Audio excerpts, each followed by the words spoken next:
Dernière nouvelle 24 heures.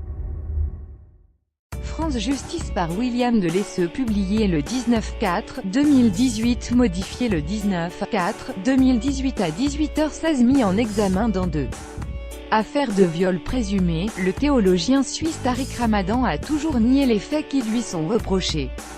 Le journal Libération révèle ce jeudi un nouvel élément.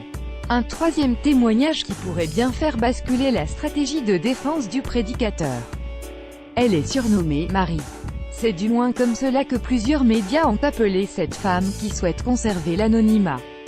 Originaire de Lille, elle rencontre l'écrivain en février 2013 via les réseaux sociaux. Des échanges de messages plus tard, ils se retrouvent dans un hôtel en Belgique. Le théologien dans la chambre se montre violent d'après elle.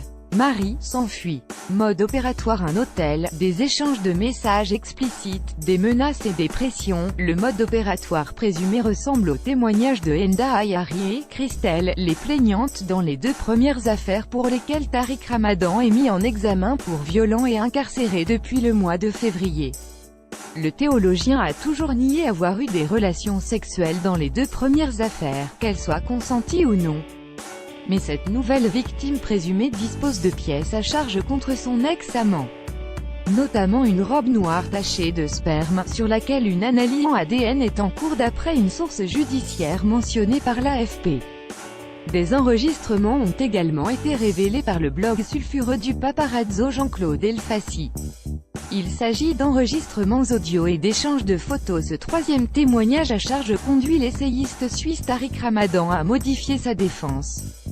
Tariq Ramadan devrait reconnaître avoir eu des relations sexuelles avec la troisième femme qui a porté plainte contre lui, affirme une source citée par le journal Libération. Il s'agit d'après le quotidien d'un proche de musulmans de France, l'ex-UIF, Union des organisations islamiques de France. L'organisme s'est refusé à tout commentaire auprès de RFI. L'avocat du suspect, maître Emmanuel Marcini, affirme également dans Libération que Tariq Ramadan reconnaît avoir eu une relation sexuelle avec elle mais elle n'était pas ce qu'elle a décrit. Nouvelle expertise des médecins: Tariq Ramadan souffre enfin d'une sclérose en plaques. Incarcéré à la prison de Fresnes, son état de santé n'est pas incompatible avec sa détention, d'après une nouvelle expertise des médecins.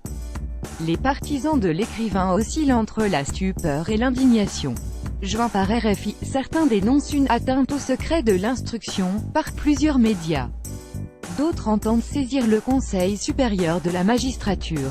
Mais jamais ils ne s'exprimeront sur le fond de ces affaires judiciaires. Chronologie et